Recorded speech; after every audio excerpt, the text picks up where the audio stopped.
안녕하세요. 소리 줘.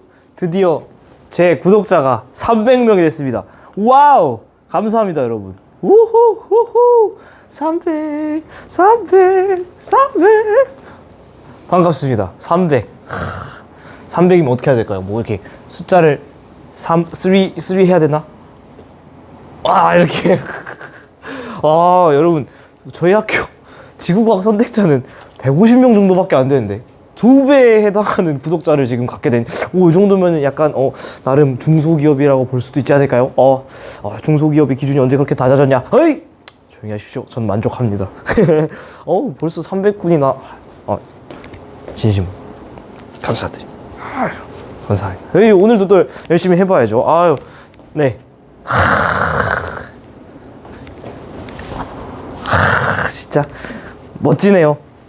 이렇게까지 규모가 커질 거라고 생각하지 않고 그냥 여러분들의 복습 혹은 이제 예습 혹은 이제 공부 등등등을 위해서 이제 이렇게 찍기 시작을 했는데 이게 이렇게 멋지게 이어지고 있다는 거가 제 스스로도 너무 만족스럽고 또 가슴이 벅찹니다. 자, 그래서 오늘은 수능 특강 7강 수능 완성 2024년 수능 완성 지구과학 1 7강 2점으로 가보도록 하겠습니다. 사실 썸네일을 뽑기 위해서 300명에 대해서 이렇게 막 했지만은 사실은 저는 그런 거에 막 그렇게 연연하는 편이지롱. 당연히 기분이 좋잖아요. 그렇게 했는데 사람이 많이 오고 그러면 좋잖아요. 약간. 근데 그럼에도 불구하고 사실은 그게 그렇다면 메인이냐? 당연히 메인은 아니죠. 메인은 아닌데 당연히 그게 어떤 저에게 동기부여가 되고 내가 지금 잘하고 있구나 어떤 이런 게 되고 여러분도 이제 공부를 하면서 스스로 계속 이렇게 당근과 채찍을 주고 내 자신에게 어떤 칭찬도 해주고 때로 내가 약간 좀 빠졌다 그러면 약간 조금 더 채찍질도 해주고 그런 것들이 좀 필요한 것 같아요. 사실 오늘이 수요일입니다. 수요일이고 시간을 보시면 시간이 여기 나오는지 모르겠는데 제가 가려버렸네요. 촬영 시간은 7월이래 7시 27분 당연히 새벽은 아니고요. 오후입니다. 오후. 근데 오늘 제가 수업이 6개 어쨌든 그렇게 있는 날이에요. 7교시, 8교시 중에. 근데 사실 아까 너무 힘들었거든요. 당연히 수업이 많으니까 기본적으로.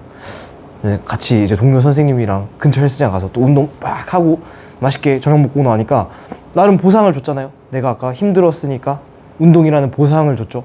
그러면 이제 다시 일을 할 때죠. 일을 하러 다시 왔습니다. 사실은 유튜브는 솔직히 말하면 지금 헛소리 하는 거 보시면 알겠지만은 일보다는 취미와 일의 어떤 적절한 어떤 중간 지점이 있지 않느냐라는 생각을 하고요. 그런 의미에서 여러분이 이렇게 봐주시는 게 너무 감사할 따름이죠. 최근에 조금 저희 학교 아닌 분들도 댓글도 많이 달아주시고 영상을 좀 열심히 봐주시는 것 같은데 너무 감사해죠. 제가 그런 거에 그런 거에 누가 되지 않도록 열심히 한번 또 해보겠습니다. 자, 갑시다. 그림 가나는 우리나라 주변의 지상 일기도인데요. 각각 온대저기압과 열대저기압 중 하나입니다. 자, 딱 봐도 엄청나죠? 엄청난 이 동심원의 기압 분포로 보이는 게 이게 바로 열대저기압입니다. 자, 열대저기압 같은 경우는 이거 문제편이네요. 개념편. 열대저기압 같은 경우는 온대저기압과 비교해서 출제가 또 많이 된다고 말씀드렸었는데 두 개의 가장 크게 다른 점은 온대저기압은 있고 열대저기압은 없는 건 뭐게요? 그렇지, 전선. 온대저기압은 한랭전선, 온난전선 이렇게 있잖아요. 근데 열대저기압, 즉 태풍은 등압선이 있는다. 미쳤나봐. 전선이 존재하지 않습니다. 그렇죠. 전선이 존재하지 않고 동심원의 구조를 보인다라는 거를 우리가 공부를 하고 왔어요. 바로 요 표를 복습하시면 되겠는데, 그죠? 전선이 있고 온대저기압은 열대저기압은 전선이 없습니다. 등압선의 형태가 얘는 굉장히 좀 넓고 원형이 아닌 약간 삼각형 모양 느낌인데 삼각김밥처럼 주먹밥 오니기리 느낌. 열대저기압 같은 경우는 좁고 원형입니다. 좁고 원형. 자, 등압선 간격이 넓다라는 건 풍속이 조금 여유롭다라는 거예요. 그렇게 빠르지 않다. 하지만 등압선 간격이 촘촘하다. 등압선 간격이 좁다라는 거는 내가 조금만 움직여도 같은 거리를 이동할 때 기압 변화가 크다라는 거죠. 한마디로 풍속이 굉장히 클 수 있다라는 겁니다. 보시면은 여기는 얘가 이제 온대저기압이 되는 거고요. A가 전선 동반, 그렇죠. 얘는 전선 동반을 합니다. 한랭전선, 온난전선 이렇게 있는데 그 정확한 위치는 사실은 추가적인 자료가 좀 더 주어져야 할 것 같아요.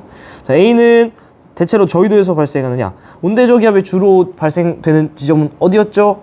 바로 한대전선대였습니다. 한대전선 이름이 한대라 그래서 착각하시면 안 되는데 대기대순환 보시면 아시겠지만은 한대전선대라 함은 위도 약 60도. 위도 약 60도. 근데 얘가 G2 혹은 전공 배워보시면 알 텐데 이 라인이 이렇게 칼같이 잘라지지 않아요. 이렇게 요동을 좀 쳐있기 때문에 아래쪽으로 살짝 내려온 이런 위도에서 즉 온난한 지역에서 생겨서 편서풍타고 슝 이렇게 올라오는 거죠. 그렇죠? 이에 비해서 열대저기압 같은 경우는 우리가 외워야 되죠. 어느 정도 외워주셔야 되는 건데 어디서 생기냐? 바로 위도 약 5도에서 25도 사이에 열대 해상에서 생긴다. 얘네가 왜 여기서 생겼는지 복습 한번 싹 간단하게 해보면은 0도부터 5도는 뭐가 없죠? 그치, 회전력, 즉 전향력이라는 게 없다. 너무 작아요. 그래서 회전이 일어나지 않아요. 중심부로 저기압이라고 해서 이렇게 중심부로 모여드는데 걔네가 모여들면서 전향력 때문에 꺾여서 회전이 생겨야 밀려 올라갈 텐데 그냥 일자로 들어오기 때문에 어떤 열대저기압, 강력한 열대저기압을 형성하지 못합니다. 이에 비해서 25도보다 높아지면은 수온이 27도보다 낮아지기 때문에 따뜻한 어떤 수증기 공급이나 이런 게 안 된다는 거죠. 그래서 5도랑 25도 사이 열대 해상이라는 거 외워주셔야 되고, 우리가 엘니뇨 라니냐 이거 할 때 너무 중요해지는 건데 서태평양, 동태평양 중에 수온은 서태평양에 높다. 왜냐하면 따뜻한 적도 해수가 무역풍 타고 서쪽으로 꼬라박고 있기 때문에 서태평양에 따뜻한 물이 잔뜩 쌓여있고 해수면 높이 높고요, 수온 높고요, 기압 낮고요 등등등등 할 겁니다. 준독해 두껍고요, 수온 약수 시작되는 깊이 낮고요, 20도씨 등수도 시작 깊이 낮고요, 깊고요, 이런 거. 낮네요. Sorry. 어쨌든 다 배울 겁니다. 중요한 포인트는 그건 뒤에서 할 거고, 온대저기압은 대체로 그래서 저위도에서 발생을 하는 게 아니고요. 네. 열대저기압이 5도에서 25도인 반면에 온대저기압은 한대전선대라는 조금 더 높은 온대지방에서 발생을 한다. 얘가 더 위도가 높다. B의 주요 에너지원은 수증기가 연결하면서 방출한 잡열. 그렇죠. 이거는 우리가 외워줘야 된다고 했습니다. 각각의 에너지원. 나온 김에 한번 읽어보면은 온대저기압의 에너지원은 뭐였죠? 찬 공기랑 따뜻한 공기가 만나는 전선이 있을 텐데 거기에서 기탄의 위치 에너지이고요. 열대저기압 같은 경우에는 따뜻한 해양에서 공급된 수증기가 응결하면서 방출하는 잡열, 수문열입니다. 요즘은 교육과정에서 한자 사용을 지양하고 있어서 수문열이라고 얘기를 많이 하는데 여긴 잡열이 나왔죠. 수문열 같은 말. 오케이. 자, 4번 가겠습니다. 어느 해 태풍과 관련된 신문기사 1부인데요. 지난 9월에 발생한 태풍 6개 중 3개가 우리나라에 영향을 준 것으로 나타났다. 9월 한 달 동안 태풍 3개 영향을 받은 것은 가장 많은 기록이다. 기상청에서는 이는 어떤 고기압이 평년에 비해서 북서쪽으로 확장돼서 우리나라 태평 이동 경로에 위치하게 되었기 때문입니다. 이거 뭐겠죠? 바로 그렇죠. 북태평양 고기압이 될 겁니다. 북태평양 고기압. 운동하고 왔더니 근육이 땡겨서 자, 평년에 비해 북서쪽으로 확장했다는 말은 이런 식으로 이쪽 방향으로 확장했다는 거잖아요. 그 말은 얘 원래 어디 있던 친구라는 거예요? 여기 있던 친구라는 거지. 그래야지 얘가 힘이 세지면 이렇게 밀어내는 거죠. 우리나라가 이렇게 있을 때. 그죠? 그러니까 이 친구의 이름 정체는 북태평양 고기압이었고, 얘가 확장을 하면은 태풍의 이동 경로가 포물선 궤적인데 이 북태평양 기단의 힘의 세기에 따라서 요 왼쪽 아래 요 그림, 북태평양 고기압이 쌤 6월 7월일 때는 애가 더 애둘러 돌아가죠. 왜냐면 여기 고기압이 자리하고 있기 때문에 열대 저기압이 파고들고 가지 못해요. 근데 애가 점점 7, 8, 9, 10 점점 북태평양 고기압 힘이 약해지면은 점점 그걸 타고서 이렇게 돌아오는 궤적을 보였다. 북태평양 고기압의 세력이 강할 때 태풍의 경로는 서쪽으로 치우칠 수 있다. 네, 오지훈 선생님이 개념 강의에서 말씀을 해주신 겁니다. 자, 그래서 태풍의 영향과 함께 마찬가지로 북태평양 고기압이 이례적으로 우리나라까지 확장되면서 비가 더 자주 내렸고요. 이는 남쪽의 따뜻한 공기, 또 북쪽의 찬 공기가 만나서 무슨 전선 형성했을까? 자, 남쪽의 따뜻한 공기, hot, 북쪽의 cold. 두 개가 만나면 무슨 전선이 형성되죠? 그렇죠, 정체전선. 둘이 힘싸움하는 정체전선이 형성될 겁니다. 그래서 기역은 북태평양입니까? 맞고요. 니은은 편서풍에 의해서 대체로 동쪽으로 이동합니까? 아니죠. 이거 제가 앞에서 2점짜리 잠깐 바로 앞 영상에서 언급했었는데, 올해 너무 뻔한 페이크긴 한데 이런 거 당해주면 안 돼요. 정체전선이 계속 편서풍 타고서 뭐 동쪽으로 이동하냐 북동쪽으로 이동하냐 이런 말도 안 되는 페이크를 거는데, 정체전선은 얘네들이 힘싸움하는 거기 때문에 편서풍의 영향을 받지 않는 건 아니지만, 근데 얘네들이 편서풍 타고 이렇게 날아가거나 그런 건 아니에요. 조심하시고. 동쪽으로 이동 아니고요. 이에 9월에 발생한 태풍이 우리나라 부근을 통과할 때 이동 경로는 평년에 비해서 대체로 서쪽에 위치하겠느냐? 그렇죠. 왜냐면은 얘가 세력이 평소보다 세져서 원래는 노란색을 타고 가니까 요렇게 요 정도로 타고 가던 태풍이 주황색으로 세력이 세졌기 때문에 지금 민트색으로 요렇게 돌아가야 된다는 거죠. 그래서 더 서쪽으로 이동 경로가 치우칠 수밖에 없다. 그죠? 자, 다음 문제. 자, 다음은 태풍과 관련된 기상청 보도자료 1부인데요. 26, 27일 태풍이 서해안으로부터 약 100에서 50에서 100km 떨어진 황해에서 북상하고 있기 때문에 우리나라는 강한 바람이 불 것이다. 상상을 해보세요. 이렇게 있는데 서해안으로부터라 했잖아요. 서해안이 요 라인이잖아요. 근데 우리나라니까 뭐 남한만 해야 되나요? 모르겠습니다. 그냥 서해안 하겠습니다. 자, 그래서 여기서 북상하고 있습니다. 한 50에서 100km 떨어진 대충 요 정도 라인이겠죠. 여기 어딘가. 여기서 이렇게 북상하고 있는겨. 그죠? 북상하는데 이렇게 가는지 그 자세한 건 모르겠지만 어쨌든 북쪽으로 올라오고 있고요. 근데 태풍에 동반된 비구름대. 태풍에 동반된 구름은 어떤 구름이죠? 그렇지. 정란운이죠. 정란운. 자, 다시 한번 보여드리면 태풍에 있는 요 구름들 뭐라 써 있습니까? 정란운들입니다. 정란운이기 때문에 강한 상수기를 타고 막 올라간 적운보다 훨씬 더 어지러울 난 힘이 센 정란운이기 때문에 애가 그렇게 많은 바람은 어쨌든 그거랑 별개지만 많은 비를 내린다는 거죠. 서울, 인천, 경기, 서해안 비가 내리기 시작해서 27일까지 계속 내리겠습니다. 25일, 27일 태풍의 중심기압이 낮은 상태를 유지함에 따라서 해수면은 높아지고요. 강풍으로 인해서 서해안 지역에 어떤 게 발생할 수 있다. 자, 해수면이 높아지는 거 이거 제가 우리 수행평가 할 때도 말씀드렸었던 건데 열대 저기압이잖아요. 온대 저기압도 마찬가지인데 저기압이라는 거는 기압이 낮다라는 거죠. 한마디로 눌러주는 힘이 약하다는 거예요. 평소보다 상대적으로. 그러니까 평소에 해수면이 이렇게 유지되고 있는 거는 사실은 가만히 있는 게 아니라 이렇게 일정한 대기압이 눌러주고 있는 건데 저기압이라는 건 이 대기압의 힘이 그렇지 약해졌다는 거잖아요. 그러니까 열대저기압이든 온대저기압이든 걔네가 오면 사실 해수면 높이가 살짝 뽕끝 올라갑니다. 그쵸? 이게 대충 1헥토파스칼당 약 1cm였던 걸로 기억을 해요. 수특에 나와 있습니다. 네. 그래서 한마디로 우리가 1013헥토파스칼이 1기압이잖아요. 근데 예를 들어서 한 980헥토파스칼 정도 중심기압을 가진 열대 저기압이 태풍이 올라온다고 치면은 해수면이 그 자체로 30cm 위로 올라온다라는 거죠. 얘만 고려했을 때. 물론 얘도 고려할 게 엄청 많죠. 그래서 서해안 지역에 해수면이 높아지고 당연히 폭풍해 같은 게 생길 수 있다는 거 알고 계셔야 됩니다. 태풍이 통과하는 동안 우리나라는 대충 안전반원에 위치하냐. 안전반원에 위치하냐 그거는 그 저기압의 이동 중심이 어느 쪽에 위치했다는 건데 오른쪽에 지금 위치하고 있죠. 북상할 때. 그래서 미안. 여기가 위험이죠. 왼쪽이 안전이고. 그래서 얘는 위험이죠. 우리는 오른쪽에 있습니다.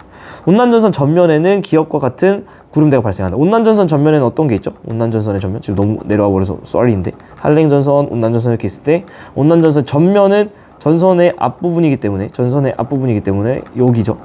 여기에는 어떤 구름이죠? 그렇지, 층운형 구름이죠. 또 한랭전선의 후면에 여기에는 저군형 구름이죠. 오케이? 그러니까 사실은 정란운 같은 게 생기려면은 최소한 한랭전선의 후면 정도는 돼야지 뭐 층운형 구름이 분포하고 있는 온난전선의 전면은 절대 불가능. 3번 됐죠? 자, 7번 그림 가나는 각각 다른 서로나를 발표한 기상특별 현상인데요. 하나에는 정체전선이 발달했다. A, B, C 세 개 중에 하나는 한마디로 찾아줘야겠는데 그림만 봐도 C가 정체전선이겠죠? 정체전선이 이렇게 일자로 나란하게 위쪽에는 찬 공기, 아래쪽에는 따뜻한 공기가 힘싸움하는 건데 일자로 나란하게 나 있는 구역이 심지어 호우죠. 세우죠. 세우. 호우 구역이 C잖아요. 그러니까 여기가 딱 봐도 정체전선이다. 심지어 정체전선은 찬 공기 쪽에 발달하기 때문에 전선이 이런 식으로 있다는 거 체크할 수 있고 찬 공기 쪽 위쪽에 이렇게 강수구역 있는 거 파악할 수 있습니다. 여기에 정체전선. 자, 요거는 기억이 가물가물하신 분들은 요거를 보시면 되겠죠. 바로 여기죠. 정체전선의 단면과 함께 보시면은 왜 찬 공기 쪽에 강수구역이 생긴지 알 수 있습니다. 자, 그래서 정체전선 해결했고 호우. 이 아래가 폭염이 일어나는 건 당연히 아래쪽 전선의 기준으로 아래쪽에 따뜻한 공기, 위쪽에 찬 공기가 분포하고 있기 때문에 이 아래쪽에 따뜻한 공기 영역에는 이런 식으로 폭염들이 발생할 수 있겠죠. 또 지금 가자료 보시면은 대설. 뭐야? 이거 보시면은 바로 눈치를 채셔야 돼. 그치? 서해안에 대설, 폭설이 내렸다. 이거 뭐예요? 그렇죠. 한랭기단의 변질이죠.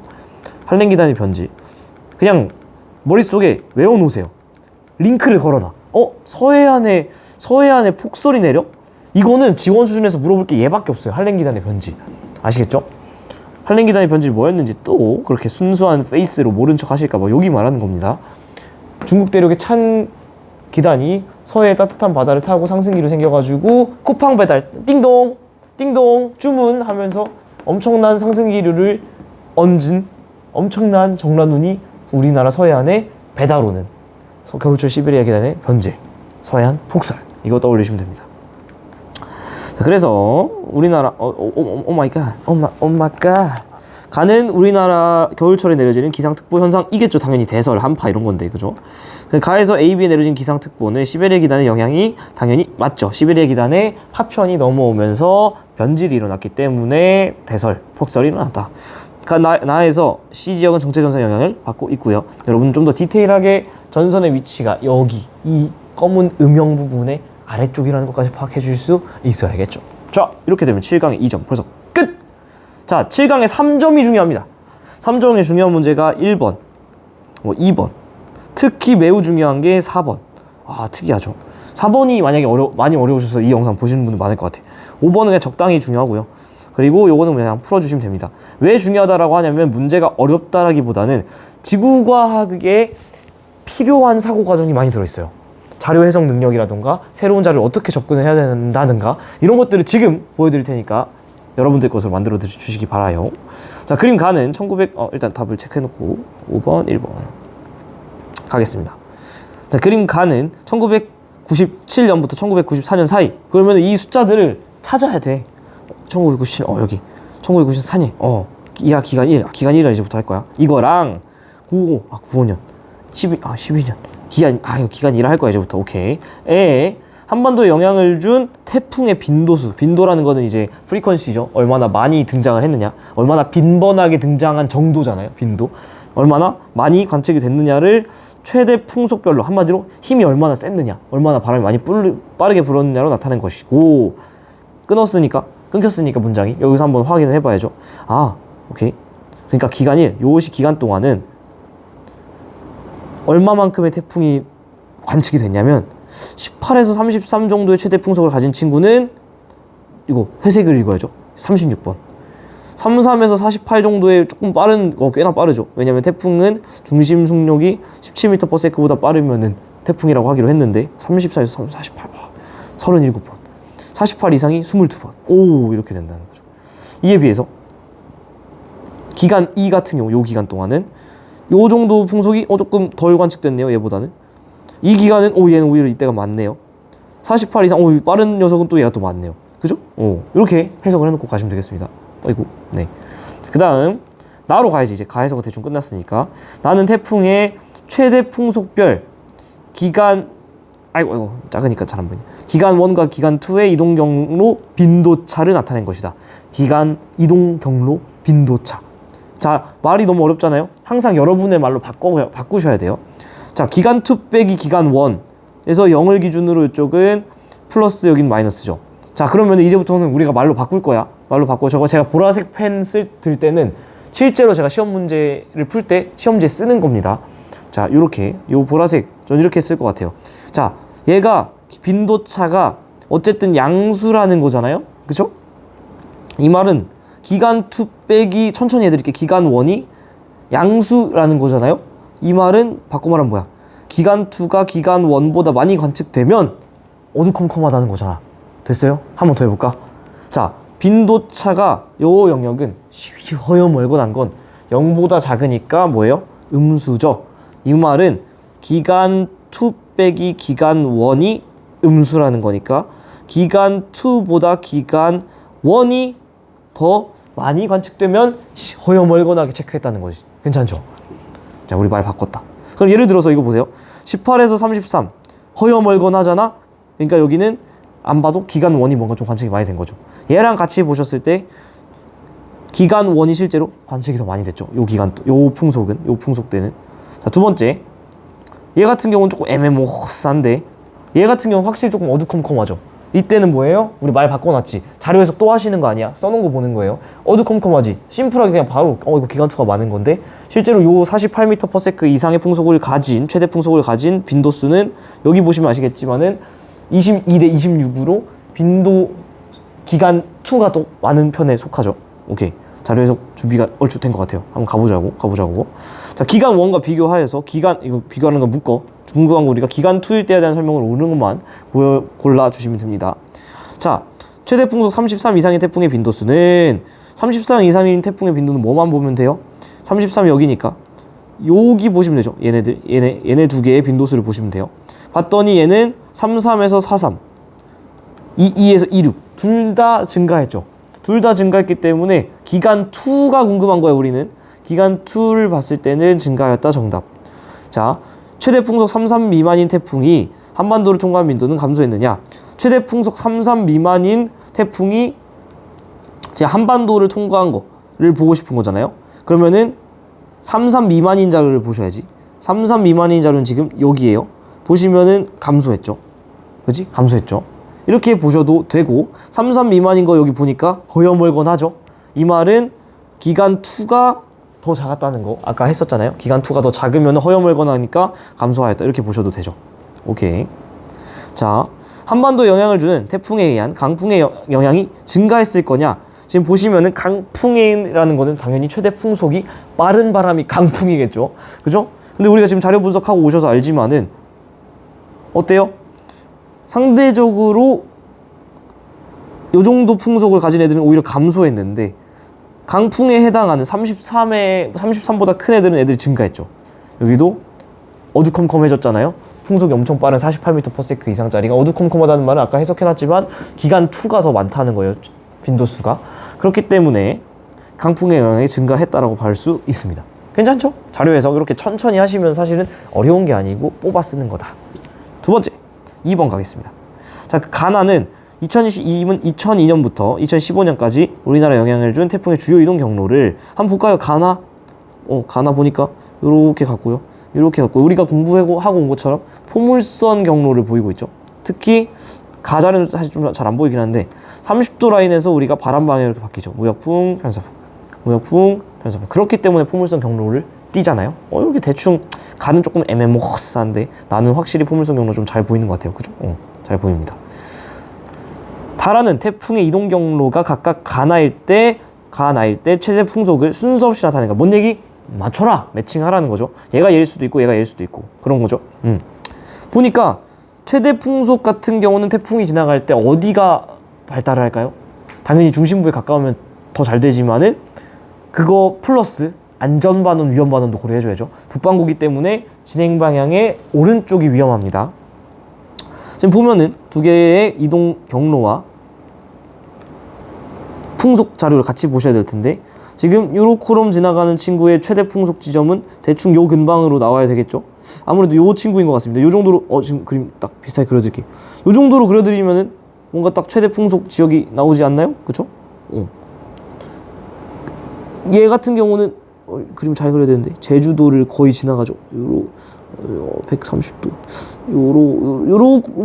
몰라 대충 이 정도 그려주면 되잖아. 이렇게 그려주면은 어쨌든 태풍 있는 근처가 좀 최대 풍속이 나와야 되고 얼룩덜룩한 부분이 비슷하죠. 그 중에서도 오른쪽이 조금 더 얼룩덜룩 해줘야 되는데 맞아 들어갑니다. 얘도 대충 이동 경로가 이렇게 있는데 오른쪽이 조금 더 얼룩덜룩 해주잖아요. 그러니까 매칭이 이렇게 되고 이렇게 되는 거죠. 가가 타고 나가 라죠. 가가 타고 나가 라죠. 오케이. 그래서 자, 다는 태풍의 이동 경로가 가일 때 자료가 맞고요. 그죠? 매칭이 이렇게 됐으니까. 라에 해당하는 태풍이 우리나라를 통과할 때 서울의 풍향은 시계방향 변하느냐? 라에 해당하는 태풍은 요거죠. 나가 세트인데 잘 보시면 서울은 어디 있죠? 서울은 여기 있습니다. 서울이 여기 있고 부산이 여기 있고 울릉도도 여기 있고 제주도 여기 있고 이 정도는 아셔야 돼. 아시겠죠? 서울 입장에서 봤을 때는 저기압 중심 이동 방향의 왼쪽에 있으니까 풍향 변화는 반시계겠죠. 그죠? 오른쪽에 있는 뭐 일본 같은 경우는 시계 방향의 풍향 변화가 일어날 겁니다. 자, 그래서 시계 방향으로 변한다가 땡 아웃. 태풍이 우리나라에 영향을 주면서 북상하는 동안 태풍의 풍속은 대체로 빨라지느냐? 태풍이 우리나라에 영향을 주면서 북상하면 태풍의 세력이 어떻게 될까요? 점점 약해지겠죠. 점점 약화된단 말이에요. 왜? 기본적으로 저위도에 넘치는 에너지, 과잉 에너지를 고위도로 보내주는 게 누구예요? 대기랑 해양이고, 둘 중에 수송량 높은 거 누구? 대기가 더 높다 그랬어요. 이분들 또 그렇게 또 순수한 사슴물 눈망울 같이 그렇게 뜨고서 보면은 돼 안 돼? 당연히 되죠. 제가 알려드릴게요. 기출문제 자료인데, 그죠? 대기랑 해양이 움직이는 이유 자체는 지구의 에너지 불균형을 해소하기 위해서예요. 적도의 에너지 과잉, 극지방 에너지 부족을 해소하기 위해서 얘네가 움직이고요. 얘네가 쿠팡 배달하는 겁니다. 배달하는 주체가 바로 대기, 해양인데 그 둘 중에 수송량 자체는 이 그림 보시면 아시겠지만 대기가 해양보다 약 2배 정도 높습니다. 이거를 고려했을 때 얘네들은 점점 에너지를 배달하면서 약화될 수밖에 없어요. 세력이 약화된다라는 건 태풍의 풍속은 대체로 느려진다라는 거죠. 소멸 과정으로 가니까. 그래서 아웃 1번입니다. 자, 오늘 제일 중요한 문제. 진짜 이 4번 때문에 사실은 이 영상 보시는 분이 계실 거라고 해도 무방할 정도로 너무 중요한 문제입니다. 너무 중요한 문제. 사실 요 문제 하나 찍으려고 이거를 찍었다고 해도 저는 과언이 아니에요. 정말 이 문제 하나 잘 보도록 할게요. 자, 그림 가는 요 그림 어느 1월 23일 자, 저 같으면 써놓을래요. 1월 23일 우리나라 주변 지상일기도 일기도 봤더니 온대저기압도 보이고, 그죠? 이게 어느 계절인지 약간 좀 감이 안 오잖아요. 그러면 항상 어떻게 하라 그랬죠? 제일 큰 숫자를 찾으라 그랬어요. 제일 큰 숫자가 어디 있죠? 보니까 오 마이 갓, 여기, 그죠? 이 위치에 지금 숫자가 제일 큽니다. 이게 바로 뭐죠? 고기압이 발달해 있다고 고 친절하게 써놨죠. 여기에 발달한 고기압 뭐 있어요? 그렇죠, 시베리아 고기압밖에 없습니다. 파란색으로 써드려야겠다. 약간 차가우니까. 여기가 시베리아 고기압이라는 거죠. 시베리아 고기압. 이렇게 있는 거 보니까 이거는 시베리아 고기압이 발달한 계절 언제? 겨울이죠. 겨울철 리기도라는 거를 직감할 수 있습니다. 그죠? 직감이 아니고 사실 분석하는 거죠. 오케이, 나는 이 해 1월 23일부터 1월 23일 아까 어디서 봤는데 여기서 봤잖아. 비문학이죠. 국어 비문학. 오케이, 1월 23일 여기 찾아야지. 1월 23일 그러니까 사실 이게 요때 자료네. 그죠? 1월 24일까지 시간이 흘렀네요. 시간은 저 같으면 또 써놓습니다. 시간이 이렇게 흘렀구나. 타임. 오케이, 자료 해석 순서라는 거죠. 123도 이스트부터 126.5도 웨스트 이스트 사이에 갑자기 말이 너무 어려워졌어. 갑자기 여기 사이에 평균 표층 수온과 평균 해수면 부은 이것도 안 읽혀. 이걸 또 위도에 따라서 나타낸 건데, 어쨌든 위도는 여기 나타나 있긴 한데 35부터 39라 그랬는데 여기가 35, 39인지 여기가 35, 39인지 이걸 모르겠어. 그죠? 뭐지? 나타낸 것이다. 분명 난 두 번째 문장, 여러분이 딱 안 읽히는 부분이 여기일 겁니다. 이 문장을 읽었는데 이 문장이 하나도 이해가 안 될 거예요. 그쵸? 찬찬히 보는 겁니다. 저도 처음에 읽을 때 이해가 안 됐어요. 천천히 보는 거야. 이해 1월 23일부터 1월 23일 어머! 서해안 지역에는 폭설이 나거든요. 이거 앞에서 우리 하고 갔죠. 서해안 지역의 폭설, 이걸 언급하면 뭐라고요? 그렇죠, 방금 보고 왔잖아. 그래서 일부러 보여드린 거예요. 바로 뭐? 한랭기단의 편지. 이거 물어볼 거 말고는 없어요. 이거 물어보려고 내는 거야. 조금 더 세게 말하면 이거 물어보고 싶으면 이걸 내는 거예요. 너네 한랭기단의 편지를 개념 알아? 물어보고 싶으면 평가원은 서해안 지역 폭설을 낸다라는 거죠. 이게 맞아 들어가죠. 왜? 우리가 아까 가자료 봤을 때 겨울철 일기도였거든. 왜? 여기가 제일 기압이 높았잖아요. 시베리아 고기압 있잖아요. 겨울철이고 한랭기단의 편지. 그러면 서해안 폭설, 여기에는 잘 안 나타나 있지만은 요런데 이제 폭설이 나타났다. 요런 얘기를 이제 할 수도 있겠죠. 근데 이런 질문이 나올 수도 있어서 미리 방어를 하는데 선생님, 겨울철에도 온대저기압 있을 수 있나요? 있을 수 있지. 그냥 자료 줬잖아요. 실제 자료는 언제나 우리가 고등학교 교육과정 내에서 배운 거랑 다릅니다. 다를 수 있어요, 충분히. 자, 이제 그러면 문제에 이 형광펜 쳐져 있는 문장을 해석해 보도록 할게요. 천천히 봐봐요. 23일부터 24일에는 괜찮아. 포인트는 뭐예요? 갑자기 뜬금없이 우리가 갑자기 세기 지을 시간도 아닌데 경도랑 위도가 막 등장하잖아요. 저걸 일단 어떻게든 해결해야 돼. 123도 이스트, 126.5도 이스트. 그럼 저 같으면 조금 고민하다가 경도랑 위도 나와 있는 그림이 얘잖아요. 여기서 조금 나의 자료를 좀 찾아보려고 노력할 것 같아요. 자, 123도 이스트. 자, 123이 어디야? 자, 110도, 120도, 130도. 여기 사이네. 여기 사이네. 123. 여기 123도 이스트가 여기겠죠. 동경 123. 동경 123이라는 건 저기 서쪽에 있는 그리니치 천문대 영국 있잖아요. 얘를 기준으로 123도 돌렸던 여기가 나온다는 겁니다. 이거는 제가 엘니뇨 라니나 때 또 다시 한번 강조 드릴게. 자, 126.5야. 126.5도 같은 경우는 여기보다 좀 더 동쪽으로 돌아야 되죠. 어디까지 갈까요? 한 요 정도 되겠네요. 어느 정도? 120 뭐 얼마라고요? 6.5도.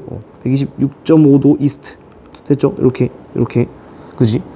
여기에 이게 뭔지 모르겠지만 어쨌든 요 녀석을 이 위도에 따라서 나타냈다. 그럼 또 위도 찾아봐.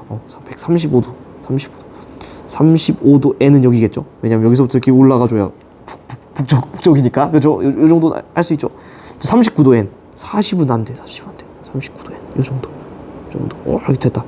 여기를 한마디로 분석을 했다는 거잖아요. 쉽게 말하면 쫙 요 123도 이스트, 쫙 126도 이스트, 또 아까 뭐 35도 N, 39도 N, 북이 39. 이렇게 잘라서 여기를 지금 분석을 했다는 거죠.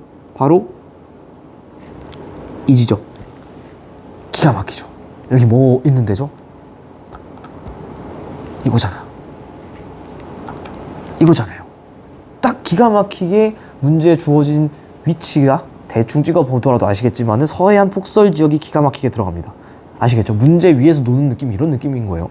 서해안 폭설, 요거 지금 서해안 폭설에 대한 자료가 뭔가 이 나하에서 드러나고 있나 보다 라는 생각을 하고서 나 자료를 뜯어보면 되는 거죠. 지금 유일하게 해석이 안 되는 게 이 녀석입니다. 이 녀석. 지구과학은 언제나 특히 엘니뇨 라니냐 파트, 기후변화 파트에서 더 많이 나올 텐데 처음 보는 이상한 친구를 주면서 그래프를 주고 해석을 요구해요. 이거를 잘하는 사람이 지구과학을 잘할 수 있는데 얘 같은 경우는 진짜 철저한 연습을 통해서 해결할 수 있습니다. 어떻게 하냐?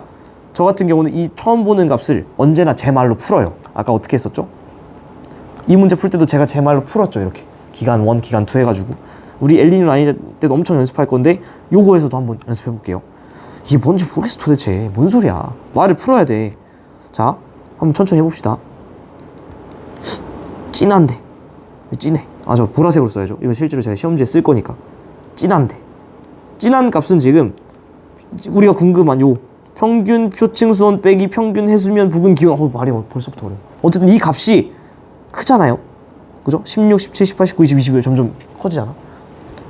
좀 허여멀건한 데는 이게 뭔지 모르겠어. 편적인 부청수 이게 작은 거잖아요. 그죠? 오케이. 말을 바꿔 천천히 단계별로 하는 거예요.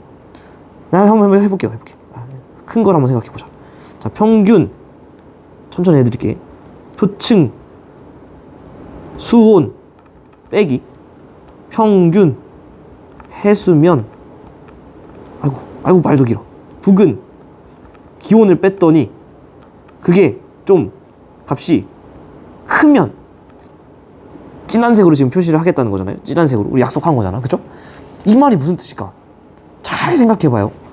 평균 표층 수온은 뭐예요? 말 그대로 표층 수온인데 그게 시간의 지남에 따라서 어떤 시간이 흘렀으니까 그 전체 기간 동안에 평균 값이 있을 거잖아요. 그 값인가 보지. 그러니까 평균 표층 수온 쉽게 말하면은 우리 해양 배웠잖아요. 혼합층, 수온, 약층, 심해층에서 아래 깊어지면서 수온이 있을 텐데 그 중에 평균 표층 수온 말 그대로 제일 바깥에 여기 있잖아요. 표층 수온이니까 표층 여기다가 말 그대로 이렇게 온도계 꼽아가지고 재는 거 아니야. 요게 평균, 이게 표층 수온이고 이게 당연히 기간이 지남에 따라서 조금씩은 올라가기도 하고 내려가기도 하고 할 텐데 걔는 어쨌든 간에 다 평균 내렸다는 거 아니에요? 그게 평균 표층 수온 아닙니까? 오케이. 이해됐어. 문제는 이거예요. 평균 해수면 부근 기온. 저는 처음에 문제 풀 때 이게 도대체 뭔 소린가? 왜 같은 평균 해수면 부근 기온, 아니 해수면 부근 기온이면 이거랑 뭐가 다른 거지? 그럼 같은 거에서 같은 걸 빼는 거 아닌가? 근데 왜 값이 다르지? 이걸 제일 고민 많이 했던 것 같아요. 잘 생각해 보시면 평균 어쨌든 간에 변화값의 평균 추이니 그거 평균이니까 빼고 얘가 해수면 부근 기온이라는 게 중요하죠. 만약에 막말로 이렇게 봅시다. 평균 해수면 기온이었어 봐. 그러면 말이 조금 웃기긴 한데 평균 표층 수온과 같은 말인 거 이해되세요? 그렇잖아. 해수면 기온이라는 말은 조금 말이 웃기긴 한데 이런 말 안 써요. 표층 수온이라는 말을 쓰지. 해수면 기온은 사실 여기 있는 온도잖아요. 그게 표층 수온이랑 뭐가 달라? 저는 맨 처음에 문제 이렇게 읽었던 거예요. 그러니까 같은 거에서 같은 거를 빼는데 왜 값이 다르지 이랬는데 부근이라는 말이 들어갔어. 이건 뭐예요? 해수면이라는 거예요? 아니지. 해수면 부근이라는 건 어디를 얘기하는 거냐면 그 근처를 얘기하는 거니까 그보다 위에 살짝 떠 있는 여기를 얘기하는 거죠. 그보다 살짝 윗지점 얘기하는 거죠. 여기를 얘기한 거죠. 여기 기온이 평균 해수면 부근 기온인 거죠. 오케이? 평균 해수면 부근 기온. 여기 온도가 이거구나. 됐죠? 여기까지 됐지. 오케이. 근데 그 값이 크대. 그러면 어둡게 표시한대. 따라오셨죠? 만약에 이 값이 작대. 그러면은 이렇게 표시하는 거죠. 오케이? 돼요. 자, 그러면은 이 말을 다시 한번 바꿔드릴게요. 평균 표층 수온은 결국엔 뭘 얘기하는 거냐면 바로 수온 말하는 거잖아요. 그렇잖아. 바닷물 온도 얘기하는 거죠. 평균 해수면 부근 기온은 뭐 말하는 거예요? 여기에 있는 바로 위에 얹혀져 있는 대기 온도를 얘기하는 거잖아요. 괜찮아요? 자, 수온 온도에서 이제 말을 바꾸는 거야. 평균 표층 수온은 결국에는 수온이에요. 수온에서 그 바로 위에 얹어 있는 대기 온도를 뺀 거야. 오케이? 괜찮아요? 그 값이 크냐 작냐로 지금 데이터 처리를 했다라는 거죠. 오케이? 그러면은 수온이 대기보다 온도가, 한마디로 바다가, 진짜 말 쉽게 바꿔줄게. 바다가 위에 있는 대기보다 온도가 높으면은 그 값이 커지는 거 이해되죠? 얘가 얘보다 높으니까 뺐을 때 이 값이 좀 커지는 거죠. 물론 완벽하게 같진 않겠지만 일반적으로 바다가, 이렇게 씁시다.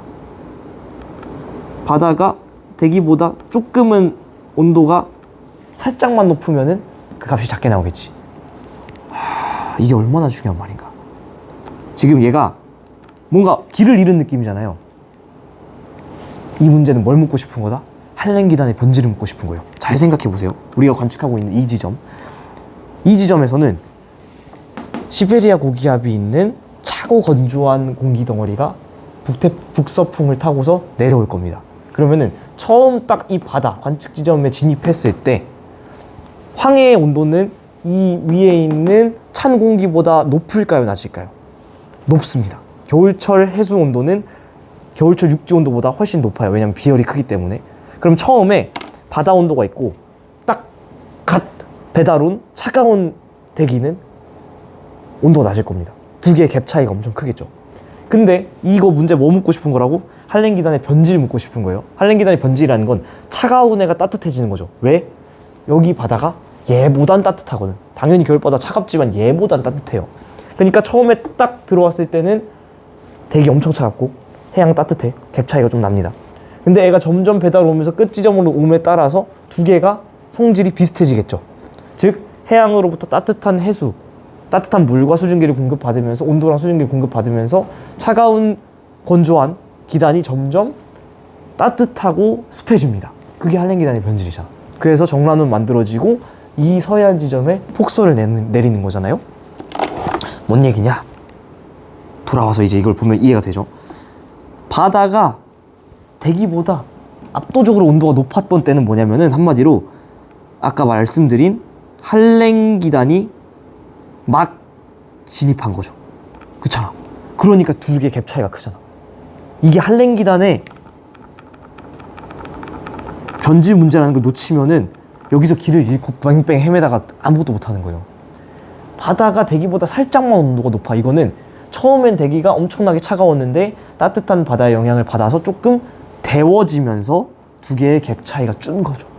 그래서 얘는 약간 진입 후, 아니 변질 후라고 보거나 혹은 변질 중이라고 봐야겠죠. 오케이? 자, 이렇게 하고 말을 바꿔놨으니까 자료 해석을 하겠습니다. 여기 이 값이 큰 거는 뭐라고요? 막 변질된 거라고. 막 들어온 거라고. 막 진입한 거. 그러니까 지금 여기 겁나 진하죠. 여기가 뭐냐면 지금 한랭기단이 막 진입한 거야. 그죠? 한마디로 변질이 아직 일어나지 않은 거죠. 근데 같은 지점을 봤을 때 이거 먼저 갑시다. 한랭기단이 막 진입했고 얘 같은 경우는 얘에 비해서는 어두컴컴한 게 좀 적죠. 얘는 아직은 한랭기단이 도달을 못한 거죠. 즉 여기가 고위도, 여기가 저위도라는 겁니다. 그쵸? 한랭기단이 여기서부터 북서풍 타고 내려오기 때문에 먼저 진입한 요쪽이, 이 그래프상 요쪽이 보다 고위도라는 거죠. 즉 요쪽이 이 39도 N이 되는 거죠.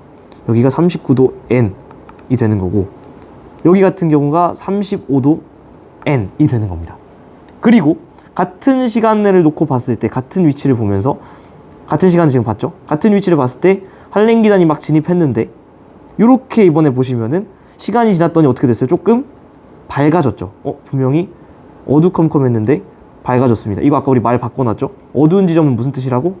한랭기단이 막 진입한 영역이라고 했어요. 여기는 막 진입.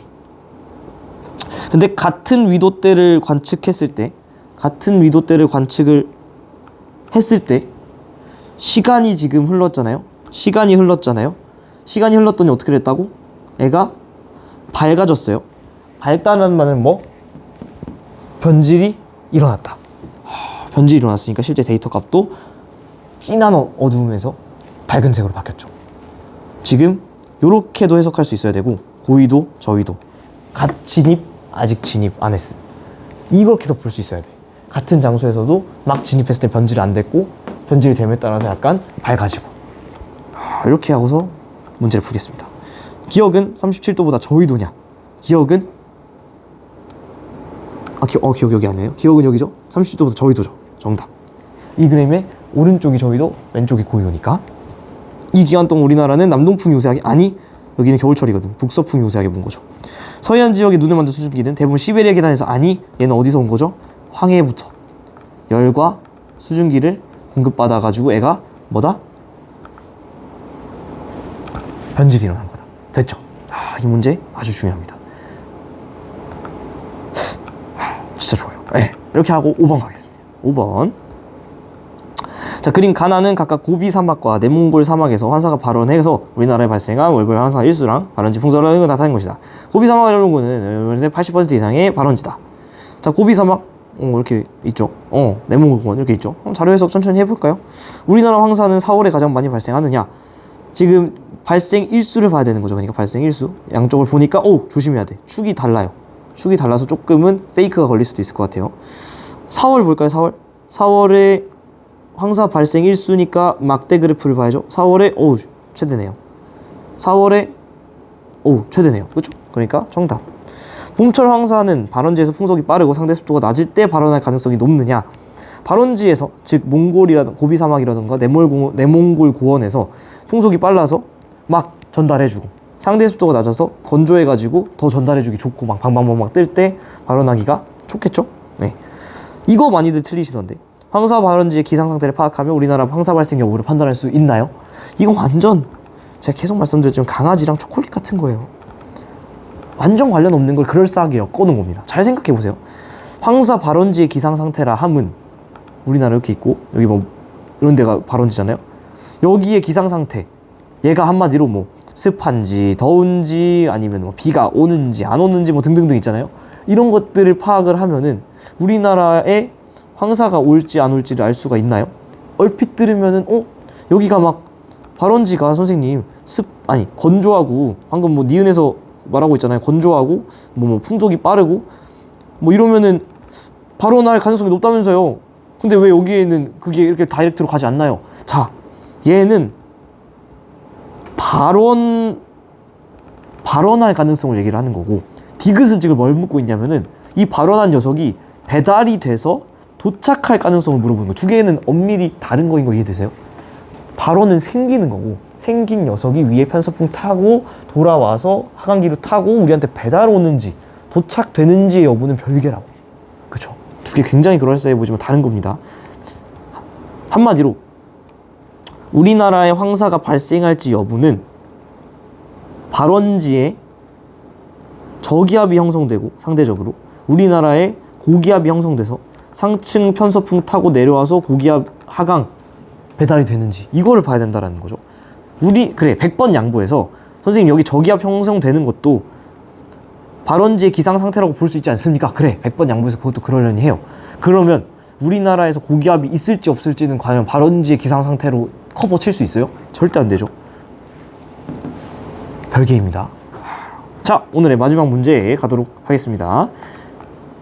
1번인데 답은, 그림은 21시에 태풍 풍속이 엄청나네요. 엄청 빠른데 분포를, 자, 같은 시각에 우리나라 주변의 기상위성 영상인데, 21시면 언제예요? 낮? 밤? 그렇죠, 밤이죠. 그러니까 이때 쓴 기상위성 영상은 당연히 가 아니고 적외죠. 적외 영상이라는 거죠. 적외 영상이니까 구름의 두께 구름의 최고도 꼭대기 고도를 보는 거죠. 꼭대기 고도를 보는 거고, 꼭대기 고도 제일 높이 있는 거. 얘는 적외 영상입니다. 적외 영상이고요. 보시면은 와우 적외 영상에서 지금 뭔가 회오리 치는 듯한 이런 모양. 북방구니까 지금 반시계로 불어 들어가죠. 저기압이 형성돼 있어서 굉장히 구름 꼭대기 높이 엄청 높은 거, 구름이 발달해 있는 걸 알 수 있습니다. 걔랑 같이 지금 태풍 풍속 보시니까 와우 엄청나게 풍속이 높습니다. 특히 요쪽이 굉장히 좀 풍속이 빠르네요. 진행 방향이 약간 이런 느낌인가 싶긴 해요. 위험 반원이 있어야 되니까, 그죠? 그건 뭐 별개의 문제고. 태풍은 물어보네요.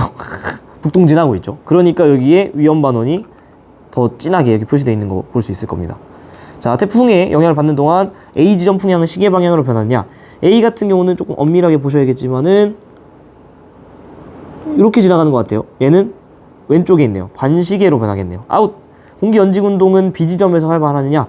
B 지점 같은 경우 태풍의 중심보다 훨씬 멀리 있습니다. 연직 운동이 활발하려면 태풍의 중심부에 가까워야 되죠. 그러니까 B 지점에서 활발하지 않습니다. 여기서 이제 이런 질문이 나오겠죠. 선생님, 태풍의 눈에서는, 완전 중심에서는요, 약한 하강기류 있다면서요. 그러면 선생님, 태풍이랑 가깝다고 해서 태풍의 하강기류 태풍에 가깝다고 해서 태풍의 완전 중심으로 들어가면 하강기류 있는데 이거 어떻게 연직운동 이렇게 할 수 있어요? 라고 할 수 있지만, 연직운동이라 함은 첫 번째, 이렇게 왜 이 말이 틀렸는지 두 가지로 설명해 드릴게요. 연직운동이라 함은 첫 번째, 상승과 하강을 동시에 포함합니다. 그쵸? 상승과 하강을 동시에 포함하기 때문에 태풍의 눈이 형성되는 메커니즘 자체가 작용 반작용이에요. 저기압이 겁나 세. 올라가. 대륙공기에 부딪혀. 그니까 하강기류가 생기는 거예요. 그니까 태풍의 중심으로 가면 갈수록 저기압이 셉니다. 튕겨 나오는 하강기류도 셉니다. 위로 가는 거, 아래로 가는 거 다 셉니다. 그러니까 연직운동 활발입니다. 두 번째, 제가 J-스텝이었나요? 태풍이. 자이스토리 영상 꼭 보고 오세요. 제발 여러 번 보세요. 너무 좋은 영상이에요. 거기 보면 제가 설명해드렸는데, 태풍의 눈을 문제에서 직접 언급하지 않는 이상 여러분 태풍의 눈을 고려할 필요가 없습니다. 평가원 기출문제 근거로 드리는 말씀이니까, 여기는 태풍의 눈을 언급을 문제에서 했나요? 안 했죠? 그러니까 그렇게 딥하게 갈 필요 없이 그냥 심플하게 가까워지면은 기압 낮아지고요, 가까워지면은 풍속도 빨라지고, 이렇게 가셔도 된다라는 거죠. 근데 태풍의 눈을 고려해, 문제에서 태풍의 눈이라는 언급을 줘. 그럼 뭘 고려해야 되는 거예요? 그때부터 중심부는 사실은 기압은 최저지만 고기압 성기후가 있어서 비 안 내리고 구름 없고요. 예를 들면은 이것도 있었죠. 예를 들면은 원래 여기 오른쪽 우측이 위험반원, 이건 당연히 중요한 거지만은 풍속이 점점 높아지다가 중심으로 너무 내려가면 오히려 풍속이 거의 0에 수렴하고요. 이런 것들을 그때 고려해 줄 거라는 거죠. 그 외에는 고려해 줄 필요가 아직은 없다. 자, 이렇게 해서 태풍 워낙 중요한 내용이다 보니까 영상이 예상보다 좀 길어졌고, 그리고 제가 한창 이 문제를 여러 번 풀어드리던 때는, 4번 풀어드리던 때는 훨씬 깔끔하게 풀었는데, 솔직히 그렇게 만족스럽게 제가 칼같이 푼 것 같진 않아요. 하지만 영상이라는 장점이 있죠. 조금 이렇게 제가 약간은 어버버했어서 이렇게 왔다 갔다 하면서 조금 보시면 이해가 되지 않을까라는 개인적인 바람을 가지면서 오늘 여기서 마무리하겠습니다. 어쨌든 300명 감사해요. 여전히 앞으로 열심히 하겠습니다. 안녕.